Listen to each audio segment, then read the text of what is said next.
আসসালামু আলাইকুম ওয়া রাহমাতুল্লাহ। সুপ্রিয় দর্শক মণ্ডলী, স্মৃতিশক্তি বাড়াতে মহানবী সাল্লাল্লাহু আলাইহি সাল্লাম ৯টি কাজ করতে বলেছেন। আজকে আমরা এই ৯টি কাজ সম্পর্কে আলোচনা করব, তাই ভিডিওটি অত্যন্ত গুরুত্বপূর্ণ। তো সুপ্রিয় দর্শক মণ্ডলী, আমাদের মধ্যে অনেকেই রয়েছেন যাদের কোনো কিছু মনে থাকে না, আবার এমন কিছু ব্যক্তি রয়েছেন যারা কোনো কিছুই খুব বেশি দিন মনে রাখতে পারে না। এমন সমস্যা মূলত দুর্বল স্মৃতিশক্তির কারণে হয়ে থাকে। এবার আমরা জানব সেই ৯টি দুর্বল স্মৃতিশক্তিগুলো কি কি এবং এর থেকে কিভাবে আপনি পরিত্রাণ পাবেন। ১ নম্বরে হলো ইখলাস বা আন্তরিকতা। যে কোনো কাজ সফলতা অর্জনের ভিত্তি হচ্ছে ইখলাস বা আন্তরিকতা। আর ইসলামের মূল উপাদান হচ্ছে বিশুদ্ধ নিয়ত। নিয়তের বিশুদ্ধতার গুরুত্ব সম্পর্কে উস্তাদ খুররাম মুরাদ বলেন, উদ্দেশ্য বা নিয়ত হলো আমাদের আত্মার মতো অথবা বীজের ভিতরে থাকা প্রাণ শক্তির মতো। বেশিরভাগ বীজই দেখতে মোটামুটি একই রকম, কিন্তু লাগানোর পর বীজগুলো যখন চারাগাছ হয়ে বেড়ে ওঠে আর ফল দেওয়া শুরু করে, তখন আসল পার্থক্যটা পরিষ্কার হয়ে যায় আমাদের কাছে। একইভাবে নিয়ত যখন বিশুদ্ধ হবে, আমাদের কাজের ফলও তত ভালো হবে।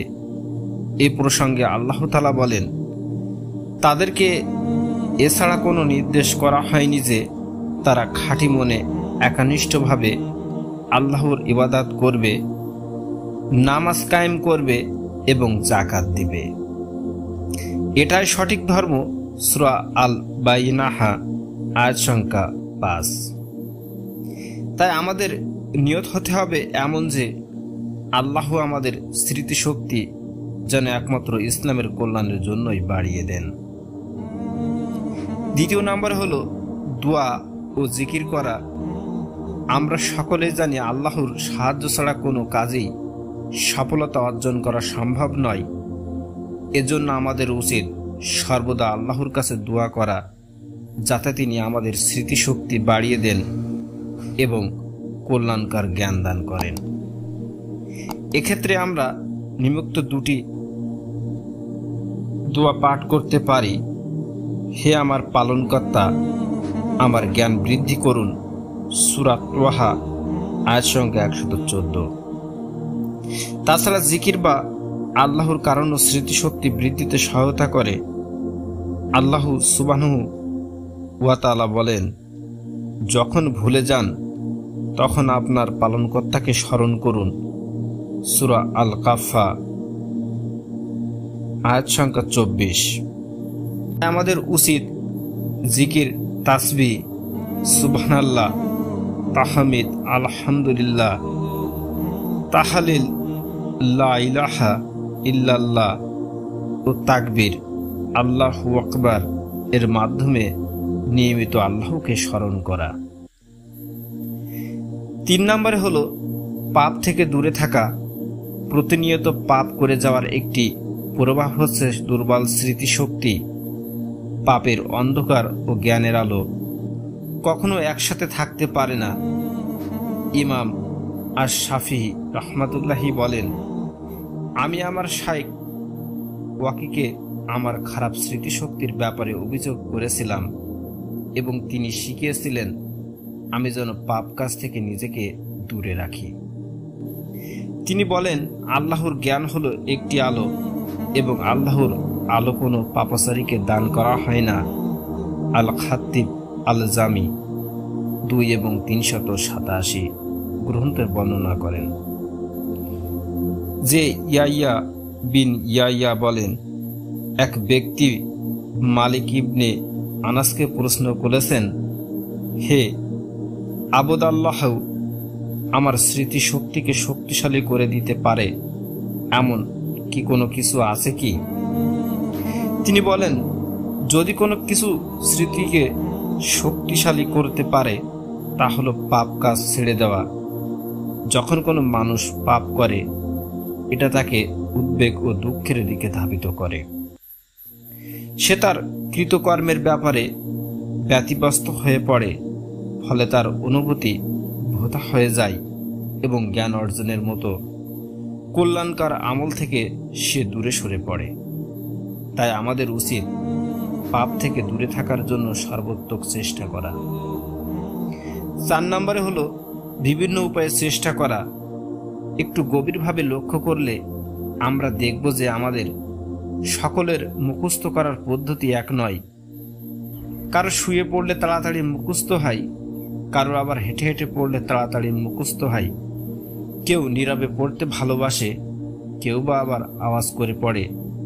কারোর ক্ষেত্রে ঘুরে তাড়াতাড়ি মুখস্থ হয়, কেউ আবার গভীর রাতে ভালো মুখস্থ করতে পারে। তাই আমাদের প্রত্যেকেরই উচিত নিজ নিজ উপযুক্ত সময় ওর পারিপার্শ্বিক পরিবেশ ঠিক করে তার যথাযথ ব্যবহার করা, আর কোরআন মুখস্থ করার সময় একটি নির্দিষ্ট মুসহাফ কোরআনের আরবি কপি ব্যবহার করা। কারণ বিভিন্ন ধরনের মুসহাফে পৃষ্ঠা ও আয়াতের বিন্যাস বিভিন্ন রকম হয়ে থাকে। একটি নির্দিষ্ট মুসহাফ নিয়মিত ব্যবহারের ফলে মস্তিষ্কের মধ্যে তার একটি ছাপ পড়ে যায় এবং মুখস্থকৃত অংশটি অন্তরে গভীরভাবে গেঁথে যায়। তো সুপ্রিয় দর্শক মণ্ডলী, এবারে 5 নম্বরে হলো মুখস্থকৃত বিষয়ের উপর আমল করা। আমরা সকলেই এ ব্যাপারে একমত যে কোনো একটি বিষয় যত বেশিবার পড়া হয় তা আমাদের মস্তিষ্কে তত দৃঢ়ভাবে জমা হয়। কিন্তু আমাদের এই ব্যস্ত জীবনে অত বেশি পড়ার সময় হয়তো অনেকেরই নেই। তবে চাইলেই কিন্তু আমরা এক ঢিলে 2 পাখি মারতে পারি। আমরা আমাদের মুখস্থকৃত সূরা কিংবা সূরার অংশ বিশেষ সুন্নাহ ও নফল সালাতে তেলাওয়াত করতে পারি এবং দোয়াসমূহ পাঠ করতে পারি। সালাতের পর কিংবা অন্য যে কোনো সময় এতে একদিকে আমল করা হবে আর অন্যদিকে হবে মুখস্থকৃত বিষয়টি ঝালাইয়ের কাজ। আবার কোনো কিছু শেখার একটি উত্তম উপায় হলো তা অন্যকে শেখানো, আর এর জন্য আমাদেরকে একই বিষয় বারবার বিভিন্ন উৎস থেকে পড়তে হয়। এতে করে ওই বিষয়টি আমাদের স্মৃতিতে স্থায়ীভাবে গেঁথে যায়। 6 নম্বর হলো মস্তিষ্কের জন্য উপকারী খাদ্য গ্রহণ। পরিমিত সুষম খাদ্য গ্রহণ আমাদের মস্তিষ্কের সুস্বাস্থ্যের জন্য একান্ত আবশ্যক। অতিরিক্ত খাদ্য গ্রহণ আমাদের ঘুম বাড়িয়ে দেয়, যা আমাদের অলস করে তোলে। ফলে আমরা জ্ঞান অর্জন থেকে বিমুখ হয়ে পড়ি। তাছাড়া কিছু কিছু খাবার আছে যেগুলো আমাদের মস্তিষ্কের জন্য খুবই উপকারী। সম্প্রতি ফ্রান্সের এক গবেষণায় দেখা গিয়েছে জাইতুনের তেল চাক্ষুষ স্মৃতি ও বাসনিক সাবলীলতা বৃদ্ধি করে। আর যেসব খাদ্য অধিক পরিমাণে ফ্যাট রয়েছে সেসব খাদ্য স্মৃতিশক্তি ও মস্তিষ্কের কার্যকলাপের জন্য খুবই উপকারী। স্মৃতিশক্তি বৃদ্ধির জন্য অনেক আলেম কিছু নির্দিষ্ট খাবার গ্রহণের কথা বলেছেন। ইমাম আজ-জোহরি বলেন, তোমাদের মধু পান করা উচিত, কারণ এটি স্মৃতির জন্য উপকারী। মধুতে রয়েছে মুক্ত চিনিকোষ, যা আমাদের মস্তিষ্কের গঠনে গুরুত্বপূর্ণ ভূমিকা পালন করে। তাছাড়া মধু পান করার 7 মিনিটের মধ্যেই রক্ত মিশে গিয়ে কাজ শুরু করে দেয়। ইমাম আজ-জোহরি আরো বলেন, যে ব্যক্তি হাদিস মুখস্থ করতে চায় তার উচিত কিশমিশ খাওয়া। 7 নম্বরে হলো পরিমিত পরিমাণে বিশ্রাম নেওয়া। আমরা যখনই ঘুমাই তখন আমাদের মস্তিষ্ক অনেকটা ব্যস্ত অফিসের মতো কাজ করে। এটি তখন সারাদিনের সংগৃহীত তথ্যসমূহ প্রক্রিয়াজাত করে।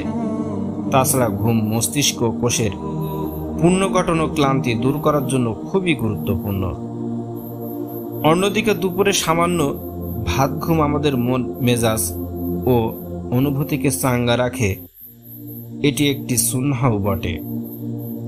আর অতিরিক্ত ঘুমের কুফল সম্পর্কে তো আগেই বলা হয়েছে, তাই আমাদের উচিত রাত জেগে সামাজিক যোগাযোগ মাধ্যমে দাওয়া বিতরণ না করে নিজের মস্তিষ্কে পর্যাপ্ত বিশ্রাম দেওয়া।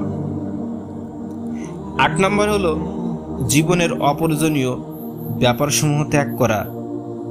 বর্তমানে আমাদের মস্তিষ্কের কর্মক্ষমতা কমে যাওয়া ও জ্ঞান অর্জনের অনীহার একটি অন্যতম কারণ হলো আমরা নিজেদেরকে বিভিন্ন অপ্রয়োজনীয় কাজে জড়িয়ে রাখি।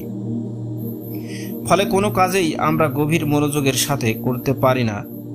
মাঝে মাঝে আমাদের কারোর অবস্থা তো এমনই হয় যে সালাতের কিছু অংশ আদায় করার পর মনে করতে পারি না ঠিক কতটুকু সালাত আমরা আদায় করেছি। আর এমনটি হওয়ার মূল কারণ হচ্ছে নিজেদেরকে আড্ডাবাজি, গান বাজনা শোনা, মুভি দেখা, ফেসবুক ইত্যাদি অপ্রয়োজনীয় কাজে জড়িয়ে রাখা। তাই আমাদের উচিত এগুলো থেকে যতটা সম্ভব দূরে থাকা। এবং সর্বশেষ যে গুরুত্বপূর্ণ বিষয়টি হলো হাল না ছাড়া। যে কোনো কাজে সফলতার একটি গুরুত্বপূর্ণ উপায় হলো হাল না ছাড়া। যে কোনো কিছু মুখস্থ করার ক্ষেত্রে শুরুটা কিছুটা কষ্টসাধ্য হয়, কিন্তু সময়ের সাথে সাথে আমাদের মস্তিষ্ক সবকিছুর সাথে মানিয়ে নেয়। তাই আমাদের উচিত শুরুতেই ব্যর্থ হয়ে হাল না ছেড়ে দিয়ে আল্লাহর উপর তাওয়াক্কুল করে চেষ্টা চালিয়ে যাওয়া।